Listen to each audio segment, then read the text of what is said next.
Micromax, ये नाम आज हम में से बहुत कम लोगों ने ही सुना होगा, बट क्या आप जानते हैं कि एक टाइम पर माइक्रोमैक्स इंडिया की लार्जेस्ट स्मार्टफोन मैन्युफैक्चरिंग कंपनी थी। Surprising right? सिर्फ एक डेकेड पहले तक माइक्रोमैक्स को हर कोई जानता था एंड इनके स्मार्टफोन्स को यूज करता था, बट आज सिर्फ कुछ लोग ही इनका सिर्फ नाम तक जानते हैं, let alone using their products. तो अब सवाल आता है कि आखिर हुआ क्या? माइक्रोमैक्स ने ऐसा क्या गलत किया जिसकी वजह से वो मार्केट से आज पूरी तरह से गायब हो चुके हैं? आज की इस वीडियो में हम जानेंगे माइक्रोमैक्स की पूरी कहानी एंड ये जानने की कोशिश करेंगे कि कैसे माइक्रोमैक्स इस इंडस्ट्री से गायब हो गया।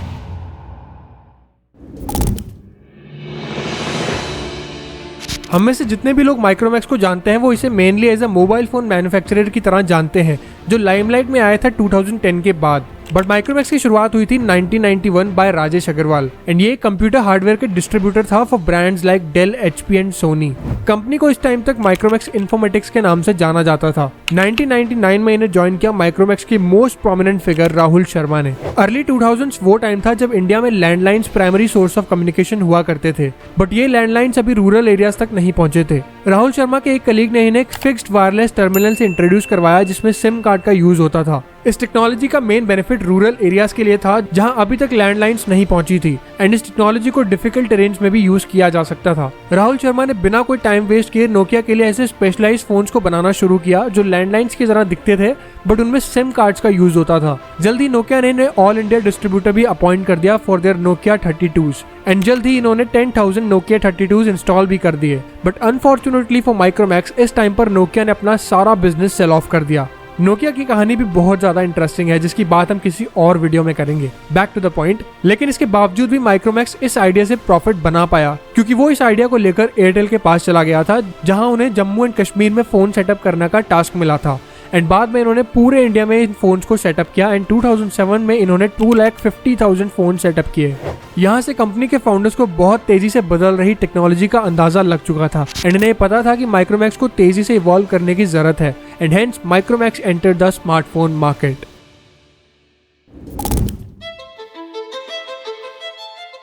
माइक्रोमैक्स के फाउंडर्स अब एक नए आइडिया की तलाश में थे एंड लकीली इन्हें आइडिया जल्द ही मिलने भी वाला था। एक बार कंपनी के फाउंडर राहुल शर्मा बंगाल के एक विलेज से गुजर रहे थे तो इन्होंने नोटिस किया कि गांव के लोग एक ट्रक की बैटरी से टेलीफोन्स को पावर दे रहे हैं। इस चीज से हैरान होकर जब इन्होंने ट्रक ड्राइवर से इस बारे में पूछा तो ट्रक ड्राइवर ने उन्हें बताया कि वो इस काम से ही अपने पैसे कमाता है। वो रात भर एक दूसरे गांव जाकर अपने ट्रक की बैटरी को चार्ज करता है एंड सुबह लौटकर इस टेलीफोन को अपने ट्रक की बैटरी से पावर देता है। इस इंसिडेंट से राहुल शर्मा को ये समझ में आया कि इंडिया में इलेक्ट्रिसिटी एक बहुत बड़ा इशू है एंड क्लियरली इंडिया को एक लो बजट फोन चाहिए with a long battery life. तो ये इस आइडिया को लेकर अपने बाकी को फाउंडर्स के पास गए जिन्हें ये आइडिया कुछ खास पसंद नहीं आया क्योंकि स्मार्टफोन मार्केट को उस समय Nokia, Samsung, Motorola and LG जैसे बड़े प्लेयर्स डोमिनेट करते थे।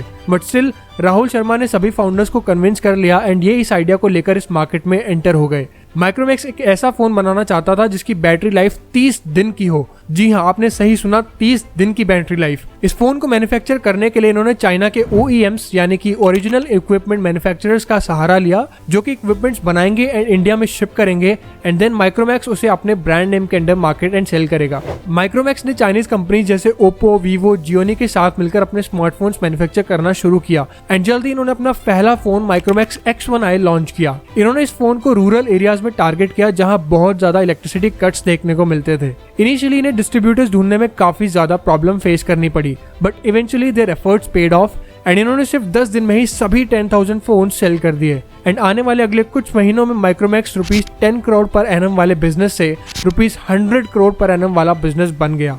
माइक्रोमैक्स का एक कोर प्रिंसिपल था कि वो मार्केट में एग्जिस्टिंग गैप्स को ढूंढते थे एंड उन्हें फिक्स करते थे। ये X1i मॉडल पर रुके नहीं। उस समय एक फोन में डुअल सिम्स का ऑप्शन नहीं होता था and in fact having multiple sims was considered a luxury क्योंकि मल्टीपल सिम्स रखने का मतलब था मल्टीपल फोन्स रखना। माइक्रोमैक्स ने एक बार फिर स्मार्टफोन इंडस्ट्री को रेवोल्यूशनाइज कर दिया by the introduction of dual SIM smartphones. इसके अलावा माइक्रोमैक्स ने ब्लूटूथ इनेबल्ड फोन्स भी रिलीज किए फॉर यंगर जनरेशंस। एक और इंटरेस्टिंग फीचर जो माइक्रोमैक्स ने इंट्रोड्यूस किया अपने फोन्स में वो था कॉल रिकॉर्डिंग का। ये सब फीचर्स आज सुनने में काफी कॉमन लगते हैं बट उस समय एक फोन में ये फीचर्स होना वाज अ बिग डील। यही वो रीजंस थे जिनकी वजह से माइक्रोमैक्स इंडिया में इतना ज्यादा पॉपुलर हो गया था।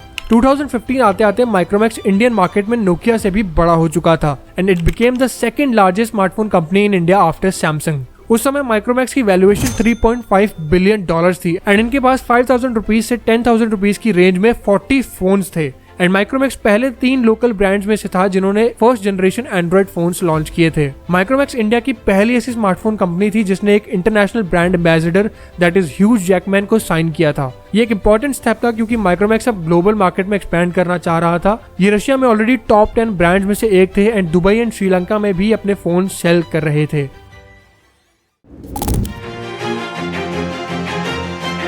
माइक्रोमैक्स की हिस्ट्री में अगस्त 2014 में एक ऐसा टाइम भी आया था जब माइक्रोमैक्स इंडिया का बिगेस्ट मोबाइल फोन ब्रांड बन गया था। लेकिन 2019 आते आते कंपनी की वैल्यूएशन 2015 के मुकाबले 90% से भी ज्यादा कम हो चुकी थी। बट क्यों? इसके पीछे मेनली 3 बड़े रीजंस थे। स्मार्टफोन इंडस्ट्री में इन्वेस्टमेंट्स बहुत तेजी से होते हैं जिसकी वजह से कई बार कंपनीज को बहुत प्रॉब्लम्स फेस करनी पड़ती हैं क्योंकि वो बदलती टेक्नोलॉजीज के साथ कोप अप नहीं कर पाते। एक्चुअली इंडियन मार्केट में ब्रांड्स ने 3G से 4G के ट्रांजिशन की स्पीड को काफी ज्यादा अंडर एस्टिमेट किया क्योंकि सबको लगा था जैसे 2G से 3G के ट्रांजिशन में सालों लगे थे वैसे ही 3G to 4G के केस में भी होगा। बट ऐसा हुआ नहीं। मुकेश अंबानी ने जियो लॉन्च करके इस इंडस्ट्री एंड इस टाइमलाइन को पूरी तरह से बदल कर रख दिया क्योंकि जहां एक इंडियन के पास कोई इंटरनेट एक्सेस नहीं थी अब वहां उसके पास अनलिमिटेड इंटरनेट एक्सेस थी एंड वो भी फ्री ऑफ कॉस्ट। तो of course everyone wanted to use it. But 4G technology इस तरह से बिल्ड की गई थी कि ये एग्जिस्टिंग 3G फोन्स में वर्क नहीं कर सकती थी। इसके लिए नए 4G कंपैटिबल फोन्स की जरूरत थी एंड यहीं से माइक्रोमैक्स के लिए प्रॉब्लम शुरू हो गई। मैंने अभी वीडियो में पहले बताया कि माइक्रोमैक्स के पास 40 डिफरेंट फोन्स थे एंड सैडली ये सभी फोन्स सिर्फ 3G कंपैटिबल थे एंड माइक्रोमैक्स का बिजनेस मॉडल कुछ ऐसा था कि पुराने स्टॉक की सेल्स से जो पैसा आता था उससे ये नए फोन्स ऑर्डर करते थे एंड 4G लॉन्च होने के बाद इनके सभी फोन्स बिकना बंद हो गए एंड इनकी इन्वेंट्री होल्ड पर आ गई एंड ये नए 4G फोन्स भी ऑर्डर नहीं कर सकते थे क्योंकि चाइनीज सप्लायर्स छोटे ऑर्डर्स नहीं लेते थे। अब ना तो माइक्रोमैक्स के पास अपना मैन्युफैक्चरिंग प्लांट था और ना ही उनके पास पुराने सभी 3G फोन्स को डंप करके नए 4G फोन्स ऑर्डर करने के लिए फंड्स एंड इसकी वजह से साल के एंड तक इनका मार्केट शेयर सिर्फ 9% रह चुका था।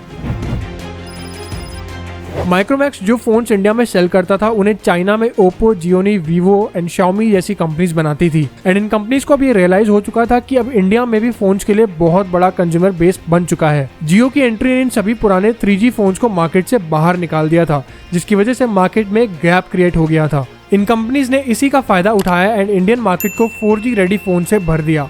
ये चाइनीज मैन्युफैक्चरर्स के लिए एक गोल्डन अपॉर्चुनिटी थी क्योंकि इनके पास 4G फोन्स बनाने के लिए फंड्स एंड इंफ्रास्ट्रक्चर दोनों मौजूद थे। माइक्रोमैक्स इनिशियली तो इन कंपनीज से कम्पीट करने में सक्सेसफुल रहा बट जल्दी make in India campaign launch किया गया एंड माइक्रोमैक्स के लिए प्रॉब्लम्स बढ़ गई। Oppo, Vivo, Gionee and Xiaomi ने इस कैंपेन का फायदा उठाने के लिए इंडिया में अपने फोन्स को असेंबल करना शुरू कर दिया बट माइक्रोमैक्स पूरी तरह से चाइना पर ही डिपेंडेंट था एंड इसकी वजह से माइक्रोमैक्स को और ज्यादा लॉसेज झेलने पड़े and most importantly in Chinese brands के पास सुपीरियर फाइनेंशियल बैकिंग थी जिसकी वजह से इन्होंने एग्रेसिव मार्केटिंग का यूज करके अपने प्रोडक्ट्स को प्रमोट किया एंड एज अ रिजल्ट 2018 आते आते Chinese smartphones controlled 67% of the Indian smartphone market and Micromax का शेयर फर्दर 9% से घटकर 3.4% ही रह गया था। माइक्रोमैक्स की प्रॉब्लम्स और भी ज्यादा बढ़ गई जब पीएम नरेंद्र मोदी ने डीमोनेटाइजेशन अनाउंस किया। अब क्योंकि माइक्रोमैक्स के प्रोडक्ट्स ₹10,000 के अंडर फॉल करते थे तो इसका मतलब था कि ये मोस्टली कैश बेस्ड ट्रांजैक्शन पर रिलाय करते थे। तो जब डीमोनेटाइजेशन हुआ तो लोगों के पास कैश खत्म हो गया एंड उस समय Indian consumers online payments prefer नहीं करते थे, specially lower income consumer base जो कि माइक्रोमैक्स के मेन कस्टमर्स थे एंड इसी की वजह से माइक्रोमैक्स के सारे फ्यूचर प्लान्स भी डिस्ट्रॉय हो गए।